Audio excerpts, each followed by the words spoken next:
¿Qué tal, amigos? Una semana más, un dron más. Este dron, como siempre, lo habéis elegido vosotros y tengo que decir que este dron nació sin fuerzas, no quiere volar, quería ser coche, pero no le pusieron ruedas. Quería parecerse a un dron de la marca DJI, pero no llegaba. Sí, eso que acabáis de ver ahí es que me costó 9,95. Pero pese a esos 9,95, tengo que decir que su cámara al menos no es tan mala. 9,95, ojo, que es un regalo. Comencemos con la review de este dron. Por aquí tenemos un maletín, el típico maletín que está viniendo mucho con este tipo de drones chinos, de plástico y tela. Por aquí tenemos una bolsita con los accesorios del dron. El dron, este mando que se está estandarizando un montón también entre drones chinos baratos, y dos baterías que tienen una duración de 10 minutos cada una más o menos. Por aquí tenemos un manual con las instrucciones de la aplicación y del dron que vienen en inglés y en mi idioma favorito, el chino tradicional. Bueno, a primera vista, como podemos observar y he puesto en la imagen pequeña de abajo, es una especie de réplica barata de un DJI, pero luego realmente nada que ver, ni a nivel de rendimiento, ni a nivel de materiales, ni a nivel de nada. O sea, son plásticos muy baratos, el dron es ultra ligero, apenas pesa nada, y sí, se da cierto parecido, pero nada que ver, también, está claro. Vale 10 euros. Vienen dos baterías de 3,7 voltios, 1800 miliamperios. Dudo mucho que esa sea la carga real, 1800 miliamperios, pero sí que puedo deciros que la duración de vuelo es de 10 minutos más o menos por cada batería. Como os comentaba, este mando se está estandarizando mucho entre este tipo de drones chinos. Algo muy importante, cada vez que vayáis a volar el dron tenéis que extender estas dos antenas, pues realmente no sirven para nada, así que da igual si las extendéis, es broma. El mando funciona con 3 pilas AAA. Por aquí podemos ver la pinza para enganchar el smartphone y así utilizar las dos cámaras que tiene el dron, la bolsita con los accesorios donde vienen los protectores para las hélices, unas hélices de repuesto, el cable de carga. Ahora mismo estamos viendo la cámara, de la cámara os hablaré más adelante mientras hacemos unas pruebas de vuelo para que comparéis la imagen y también poder compararla con otros drones que puedan tener una cámara muy similar pero que sí han sido algo más caros. Como siempre, conectamos el mando, conectamos el dron, joystick arriba, joystick abajo para la sincronización y vamos con las pruebas de vuelo y de la cámara. Pero antes, como siempre, déjame decirte que si te está gustando el vídeo te suscribas, actives la campanita y le des a like para más vídeos como este. Al igual que este vídeo, os invito a ir a la pestaña comunidad y a votar entre uno de los vídeos que os pondré para que elijáis, como siempre vosotros, el próximo vídeo que veamos por el canal. Bueno, ¿y qué opino con respecto al tema del vuelo de este dron?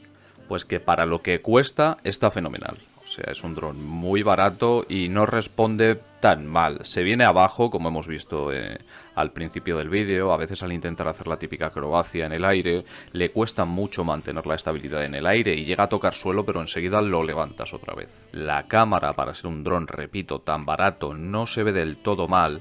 Es cierto que no estoy nada de acuerdo con respecto a las características que te venden, ahora hablaremos de eso también, pero no está mal. Para divertirse, para un niño sobre todo que empieza a experimentar, está perfecto. Efectivamente, ahí acabamos de ver cómo el dron acaba de decir: uy, qué cansado estoy, me voy abajo. Pero como os comentaba, nada, le volvemos a dar gas otra vez y enseguida lo levantamos el vuelo. Al final, como podéis ver, una vez mantenemos el dron en el aire, es estable, es rápido, se maneja muy bien y es divertido. O sea, yo grabándolo me lo pasé bastante bien. Y repito una y otra vez, es un dron muy barato. También os digo, yo no pagaría más de 10 euros por esto, porque los materiales tiene pinta de que en cualquier momento se va a desintegrar el dron. Y luego, pues eso, tiene muy poquitita fuerza. Y ese pitido que estáis escuchando ahora mismo ahí es que estamos dando marcha atrás, como los camiones, para que no atropelles a nadie. No, realmente es que estamos con la batería por debajo del 30% para avisarte de que lo traigas contigo lo antes posible para no perderlo. Y bien, vamos con el tema de las cámaras. El dron tiene dos cámaras, una en la parte delantera y otra en la parte inferior. La cámara de la parte delantera se puede regular, y la de la parte inferior es fija. Las resoluciones no estoy nada de acuerdo, ahora hablaremos de eso, pero sí que puedo deciros que en comparación con el 4D RCV14, que os dejo el enlace aquí arriba a la derecha, para que vosotros mismos lo comprobéis, nada que ver. Este dron, costando la mitad que el 4D RCV14, las cámaras se ven bastante mejor.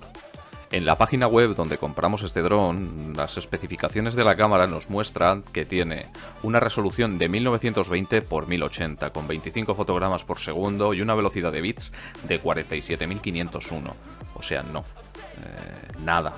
Yo me atrevo a decir que la resolución máxima real de esta cámara es de 480 puntos. Está ampliado y ya está. Pero evidentemente que no es esa la resolución, simplemente han aumentado la resolución y ya está. Aún así, como os comentaba, con respecto al 4D RCV14, la cámara de este dron es mucho más nítida, el brillo no se quema, porque en el V14 podíamos ver como las imágenes muchas veces se veían muy blancas y era porque el brillo se estaba quemando, y los colores no me parecían tan vivos como me lo parecen en este. Pero también es cierto que en esta cámara noto menos fluidez en las imágenes, se pueden ver cómo pega algún tirón o como... No, esos 25 fotogramas por segundo de los que nos habla quizá no lleguen a ser reales. También es verdad que la conexión wifi está muy alto y puede que falle. Aún así me decanto por esta cámara. Os invito a que en la caja de comentarios dejéis vuestra valoración de qué opináis con respecto a esta cámara o la cámara del V14 y cuál de las dos creéis que se ve mejor. Yo creo que esta, y más por el precio, de verdad, que para costar 10 euros me ha sorprendido muchísimo cómo funciona este dron. Al igual que os digo que más adelante sacaré dos vídeos, uno en el que os mostraré 3 drones que no os recomiendo comprar, pero nada en absoluto, o sea, me parecen una estafa los 3 drones. Son drones, sí, como estos, son drones baratos, son drones que no vas a perder una cantidad ingente de dinero, pero si pagas 5 euros por ellos, os garantizo que os están estafando. O sea, me han parecido de lo más nefasto que puedes comprar por internet. Y otro vídeo en el que os mostraré 3 drones por menos de, no sé si 15, 20 euros, que sí merece la pena comprar, merece muchísimo la pena comprar, y para que vosotros decidáis. Otra cosa que quería comentaros es que me gustaría sortear algún dron de este tipo por el canal. Dejad en la caja de comentarios si os gustaría participar, si os gustaría que se sorteara algún dron de este tipo en el canal y qué tipo de drones os gustaría que se sortease. Siempre y cuando se sortearía uno de los drones que ya hemos visto por el canal. Evidentemente sería nuevo, de la tienda a vuestra casa. Pero al final lo bueno es poder compartirlo con vosotros. Muchísimas gracias por ver el vídeo. Os invito a que visitéis algún vídeo más del canal para que opinéis y me comentéis qué os parecen este tipo de drones. Yo este es un dron que os recomiendo. ¿Y queréis un último consejo? No, así no se aterriza el dron. Portaos bien, que ya me porto yo mal.